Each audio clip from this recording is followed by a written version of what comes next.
देखो, आपने बहुत से मैनिफेस्टेशन मेंटोर्स को ये अक्सर बोलते हुए सुना होगा कि जो हमारा पास्ट लाइफ का कर्मा होता है और जो प्रारब्ध होता है वो इस लाइफ में मैटर नहीं करता, हमें अफेक्ट नहीं करता। लेकिन अगर मैं बोलूँ, आप हमारे सनातन शास्त्रों को रीड करते हो तो आपको पता चलेगा हम जो मनुष्य होते हैं वो कर्म योनि और भोग योनि दोनों में अस्तित्व रखते हैं। जैसे कि ज्यादातर जीव बस भोग योनि में ही है, और जिस जीव के पास बुद्धि नहीं होता वो जीव का कोई कर्म नहीं बनता, उसे बस भोगना पड़ता है। इसलिए मनुष्य को सबसे श्रेष्ठ जीव माना गया है, क्योंकि यहाँ पर दोनों है, कर्म और भोग।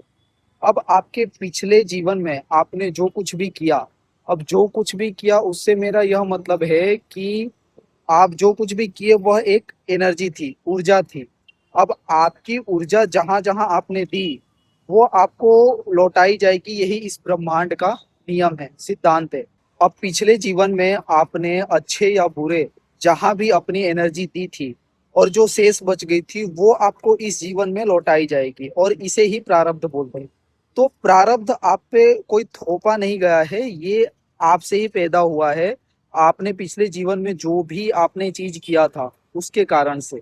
तो इसलिए बोला जाता है कि जो होना है वो होता ही है, क्योंकि प्रारब्ध के कारण इस जीवन में आपकी कुछ घटनाएं पूर्व निर्धारित है। इसलिए बोला जाता है कि भगवान की तरफ से कुछ चीजें फिक्स है, लेकिन जब प्रारब्ध आपके पास आएगा तब आप क्या चूज करते हो और अपनी एनर्जी कहाँ देते हो वो आपका कल का प्रारब्ध बनेगा।